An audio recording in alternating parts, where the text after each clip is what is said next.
Nanawagan karon ang gustisya ang kabanay sa 53 anyos nga lalaki kansang gipusil patay sa wala mailing suspect sulod mismo sa iyang gipanagiyahan nga dudong welding shop sa Circumferential Road, Purok Sisoy, Baguio, Magugpo North, Tagum City. Alauna antak na sapon, Pebrero 6, 2026. Naila ang biktima nga si Buenaventura Bubong Pirandos, residente sa 3rd Avenue, Magugpo South ning syudad. Kahinuman nga subay sa inisyal nga investigasyon sa kapulisan, kalit lamang giduol sa wala mailing nga lalaki ang biktima o gipusil kini ka usa ka higayon tunong sa ulo. Gidala pa kini sa ospital o gi-revive sa doktor apan nabugtuan kini sa kinabuhi.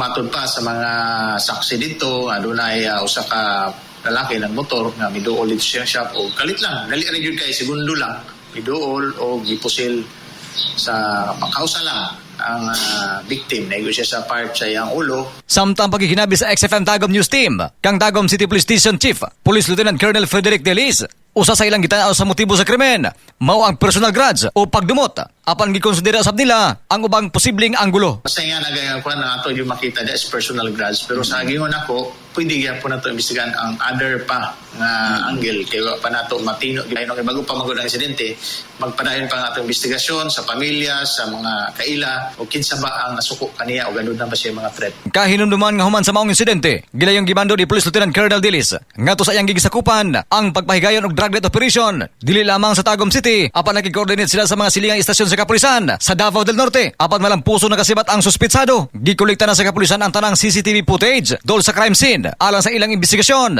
aron madakpan ang suspek og matino ang motibo sa krimen. Mao kini ang ikaduhang insidente sa pagpamusil patay sa Tagum City sugad Enero 2026 para usab ang paghangyo sa heping ato sa komunidad nga kung adunay mga nagbahat silang kinabuhi i-report dayon sa Tagum City Police Station aron maprotektahan. Nga doon na lagi nag-treat sa imo ha. So ayaw itik for granted. Kaya basig simba kong tinudon sa mga tao ang nag-treat sa inyo. Iparecord nyo rin sa station aron matagaan mo na mo og mga advices kung sa may buhaton or pwede na ito masecure ba ang inyong kaugalingon pinaagi sa pagkandak o visibility patrol nga doon sa inyong AOR, sa inyong bangit trabahoan.